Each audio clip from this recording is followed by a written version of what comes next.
তো কালকে রাত্রিবেলা আমি চলে এসেছিলাম দিদাবাড়ি, কারণ আজকে হচ্ছে জামাই ষষ্ঠী। তো এখানে দেখতে পাচ্ছ ইলিশ মাছ নিয়ে এসছে দিদা, আর এখানে আমার জন্য নিয়ে এসছে পরোটার কচুরি। তো ওই পরোটার কচুরি দিয়ে আমি সকালের ব্রেকফাস্টটা কমপ্লিট করে নিই। মামার মামি গেছে শ্বশুরবাড়িতে, আর তাই আমি দিদাবাড়ি রাত্রেবেলায় চলে এসেছিলাম, আর মা পরে আসবে।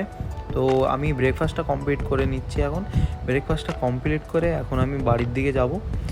সামনের মঙ্গলবারে হচ্ছে লোকনাথ পুজো, তাই আমাদের দিদাবাড়ির লোকনাথ ঠাকুরটাকে আরেকবার রং করে নিচ্ছে। রং করার দেখার পরে আমি চলে যাচ্ছি বাড়ির দিকে। বাড়ির দিকে যাওয়ার সময় এই যে হচ্ছে আমাদের রাস্তার খুবই খারাপ অবস্থা, জানি না কবে ঠিক হবে। এটা হচ্ছে আমাদের বাজারে মেন রাস্তা, আর এই যে হচ্ছে আমাদের স্কুল, যে স্কুল থেকে আমি পড়েছি, আর এইটা হচ্ছে স্কুলের মাঠ, খুবই বড় মাঠ, কিন্তু এখানে ফুটবল খেলতে দেয় না এখন। আর এই যে আমরা বিকেলবেলা চলে যাচ্ছিলাম মেলার দিকে। তো এই ব্লগটা দেখার জন্য ভিডিওটাকে লাইক করে দিও। নেক্সট ব্লগ আমি মেলার দেখাবো। বাই।